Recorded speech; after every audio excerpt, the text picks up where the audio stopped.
Hi, I'm Jessica, and I like to make applied philosophy videos here on YouTube using my expertise as a political scientist and spiritual advisor.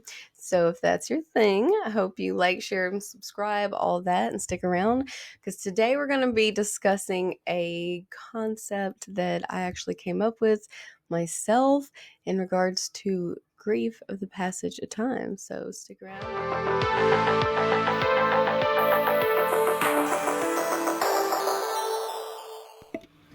As always, thank you so much for being here. Just remember that you're here on purpose and this has a purpose, and let's do something purposeful today. And don't forget to thank whoever made you. Amen, amen, amen. Let's learn about philosophy. Yay. Ladies and gentlemen, boys and girls, may I present to you that while there are many moral definitives in this world, there are many things within this universe that are neither good nor bad, but entirely dependent upon our judgment of the situation. That is where today's concept, phrase that I'm going to present to you comes into play. In my line of work, I get the chance to encounter all different types of emotions, all different types of ways of thinking. And there's a form of depression that I've identified that is more along the lines of like a melancholy. And I am not a psychiatrist or anything like that. This is my own study as a philosopher and my own instinct and what I've picked up on my own. There's my little disclaimer. So, there has been a lot of loss because of COVID, definitely. And right now, just the natural disasters one after another. There's wars going on. So there's quite a lot of younger people experiencing they are faced with mortality right there in their face, whereas in other times past throughout history and pretty recent history, this wasn't something that we were facing. And that's a whole concept in itself that we can get into. But for today's lesson, the type of depression that I'm calling Luctus Tempus, just for simplicity's sake, yeah, real simple, Jessica. But the grief of the passage of time, and it is basically not a FOMO, a fear of missing out, and it's not even so much the fear of losing time or time slipping away, but more or less the fear of the change that comes from time just passing. And also it is the fear of loss of the moment. And I'll try to explain more. It's the hyper-awareness and panic that comes with knowing that this is the only moment that you have. And it creates a whole loop of anxiety and fear and all these other toxic emotions that are going to prevent you from living your best life. Okay, so me, philosopher brain, when I have encountered this problem, rather when I fully identify what I was working with here, drawing upon my knowledge base and what I know about other types of philosophies, the first instinct I had as a reference was Taoism, Lao Tzu, and what the Taoists discuss about Wu Wei. I'll link my other video discussing that as well. But this art of going with the flow kind of thing, the acceptance that time is going to pass, and being in sync, and it's supposed to, in this sense that I'm talking about as far as depression and things like that, This concept of studying Wu Wei is meant to envelop yourself and be in cohesion with what is known as a Tao. Tao is the ultimate reality that we hold. It is the action, the matter, the spirit, the essence of all that is, and it's referred to as Tao. It's just understood as this vibration of the universe that creates all that there is.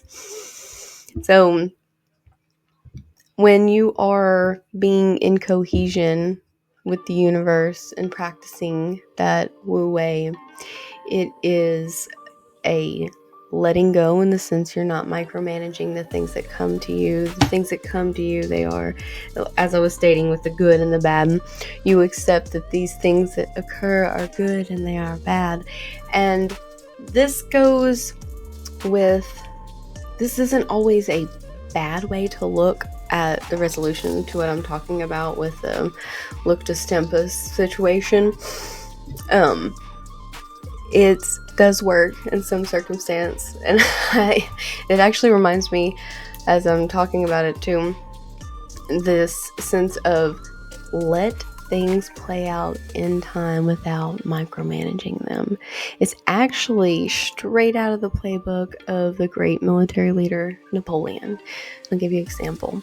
So the people that he had to deal with on a regular basis and issues that he had to solve, I mean, I guess we can equate it to these days of being, a CEO or something, that you're having to delegate this, that, and the other. I don't know. You get what I mean.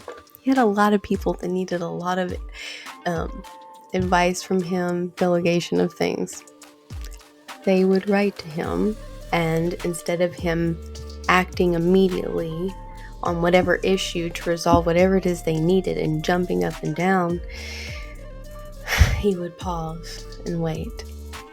By the time he got to most of those issues, if he had done well enough to put competent people in the way, if the people were resourceful, they were able to resolve a lot of those issues on their own.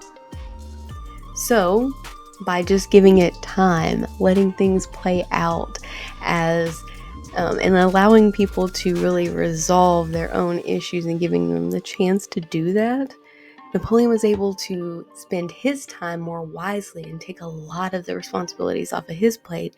And voila, military leader that people are very dedicated to, because he did end up handling it. He just handled it in the most time efficient way.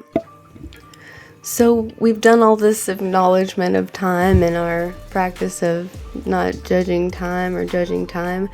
And really, in regards to resolving this type of melancholy, it feels like it's overcomplicated by using Wu Wei.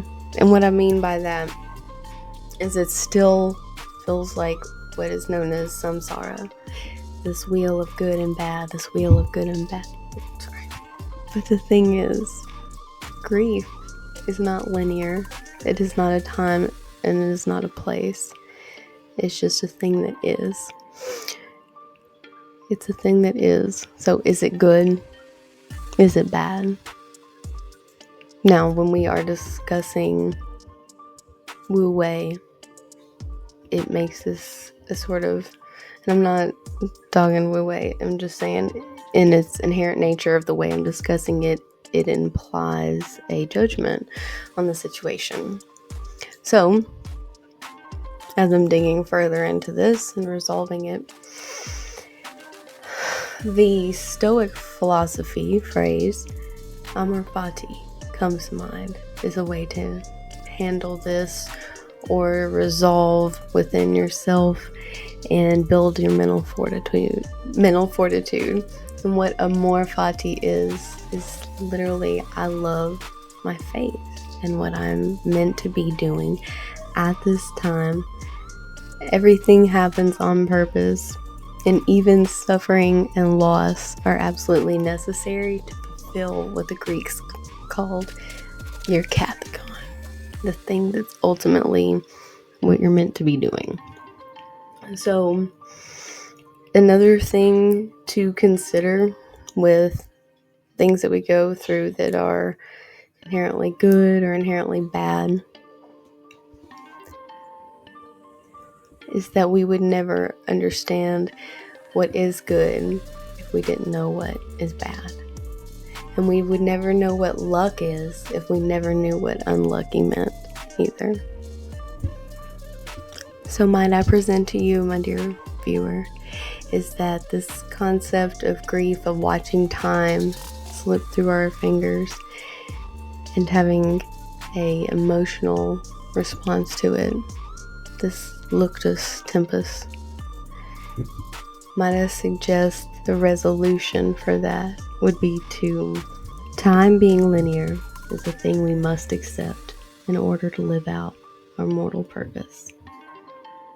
And be mindful that every day matters. And choosing to call a day good or bad is entirely up to you.